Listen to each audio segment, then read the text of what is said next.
राष्ट्रवादी अजित पवार गटातील नेत्यांनी दिल्लीत अमित शाह यांची भेट घेतली। यावर आम्ही शरद पवार यांच्या राष्ट्रवादीसोबत युती करू का अशी विचारणा केली। यावेळी अमित शाह यांनी सूचक विधान केल्याचं बोललं जात आहे। या बैठकीत नेमकं काय घडलं पाहूया। राज्यातील महानगरपालिकांच्या निवडणुकांचे बिगुल वाजले असून सर्वच राजकीय पक्ष ॲक्शन मोडवर आले आहेत। अशातच राज्याचे मुख्यमंत्री देवेंद्र फडणवीस यांनी अजित पवारांच्या राष्ट्रवादीबद्दल युती होणार नसल्याची घोषणा करत मैत्रीपूर्ण लढती होतील असं सांगितलं। यानंतर आता दिल्लीत राज्याचं राजकीय वातावरण तापवणाऱ्या घडामोडींना वेग आलाय। दिल्लीत भाजप नेते तथा केंद्रीय मंत्री अमित शाह यांची भेट राष्ट्रवादी काँग्रेसचे राष्ट्रीय कार्याध्यक्ष प्रफुल्ल पटेल आणि महाराष्ट्राचे प्रदेशाध्यक्ष सुनील तटकरे यांनी घेतली आहे।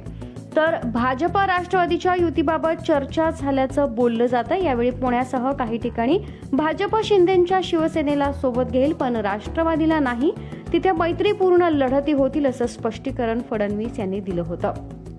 ज्यानंतर आता अजितदादांच्या राष्ट्रवादीने ठाणे महानगरपालिका स्वबळावर लढण्याचा निर्णय घेतलाय। या दरम्यान अमित शाह यांची प्रफुल्ल पटेल आणि सुनील तटकरे यांची भेट घेतली आहे। त्यांनी शाह यांच्याबरोबर जवळपास 15 मिनिटं चर्चा केली। या बैठकीत राज्यात जिथं युती करणे शक्य असेल तिथं युती करा अशा सूचना अमित शाह यांनी राष्ट्रवादीच्या दोन्ही नेत्यांना दिल्या आहेत। त्याचबरोबर याच बैठकीत शरद पवारांच्या राष्ट्रवादीसोबत दादांच्या राष्ट्रवादीनं युती केल्यास काहीच हरकत नसल्याचंही शाह यांनी म्हटलं आहे। यामुळे आता राज्यात आगामी महानगरपालिकांच्या निवडणुकांच्या पार्श्वभूमीवर दोन्ही राष्ट्रवादी एकत्र येण्याची शक्यता वर्तवली जात आहे।